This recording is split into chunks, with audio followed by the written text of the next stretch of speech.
Learning without burden, मतलब बिना बोझ के सीखना। सुनने में कितना अच्छा लगता है ना? आज हम बात करेंगे 1993 की उसी ऐतिहासिक रिपोर्ट की जिसने भारत में एजुकेशन को हमेशा के लिए बदलने की एक शानदार कोशिश की। ये तस्वीर हम सब ने कहीं ना कहीं देखी है। दशकों से भारत में स्कूल जाने का मतलब ही मानो यही रहा है। एक छोटा सा बच्चा और उसकी पीठ पर उससे भी बड़ा बस्ता। एक ऐसा बोझ जिसे देखकर शायद हम सब ने कभी ना कभी जरूर सोचा होगा कि कुछ तो गड़बड़ है। तो चलिए इसी बोझ की कहानी में थोड़ा और गहरा उतरते हैं और शुरुआत करते हैं उस बोझ से जो हमें साफ साफ दिखाई देता है। देखिए, स्कूल बैग का वजन ये कोई नई बात तो है नहीं।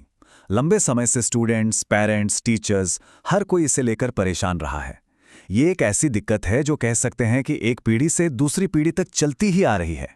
तो हुआ ये कि 1990s की शुरुआत में सरकार ने तय किया कि भाई अब बहुत हुआ, इस बढ़ती हुई प्रॉब्लम का कोई पक्का इलाज ढूंढना ही पड़ेगा।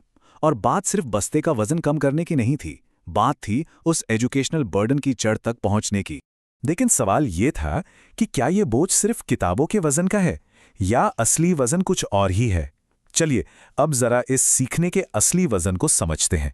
और यही कहानी में आता है एक जबरदस्त ट्विस्ट। 1993 में एक रिपोर्ट आई जिसने कहा कि भारी स्कूल बैग असली प्रॉब्लम है ही नहीं। अब सोचिए, अगर बस्ते का बोझ असली समस्या नहीं है तो फिर क्या है? उस रिपोर्ट का सबसे सबसे जरूरी और पावरफुल निचोड़ बस एक लाइन में था। ये लाइन 1993 की यशपाल कमेटी रिपोर्ट से है और आज भी बिल्कुल सटीक बैठती है।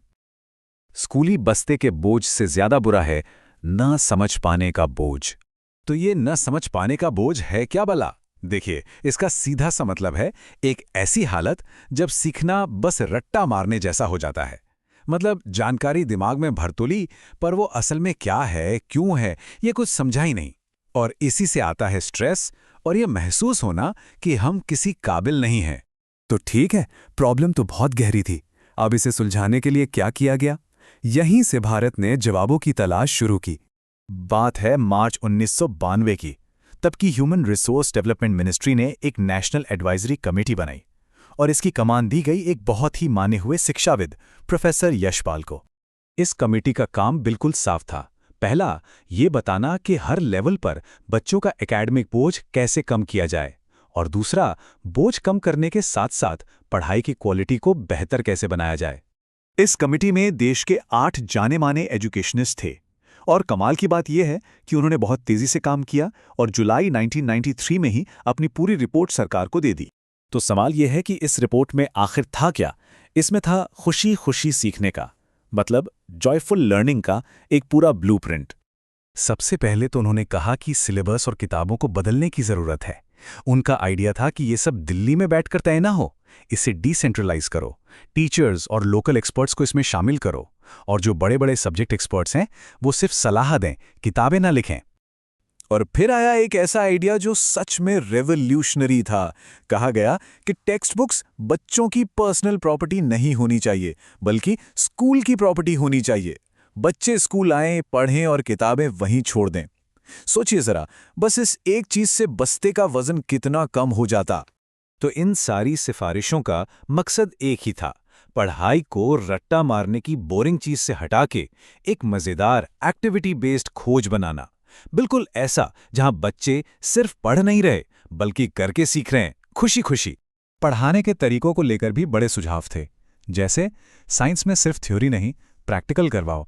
रट्टा लगाने वाले कॉम्पिटिटिव एग्जाम्स पर इतना जोर मत दो। हेल्थ और हाइजीन पर भाषण देने के बजाय उसे असल जिंदगी से जोड़ो। और होमवर्क ऐसा दो कि बच्चा घर जाकर अपने आसपास की दुनिया को देखे, उसे समझे। ठीक है, ये सारी बातें तो हो गईं, पर इन सिफारिशों के इतने साल बाद आज हम कहाँ हैं? ये हमें सबसे बड़े सवाल पर ले आता है। क्या आज सीखना वाकई हल्का हुआ है? यशपाल कमेटी की रिपोर्ट ने असल में एक सोच बदलने की बात की थी।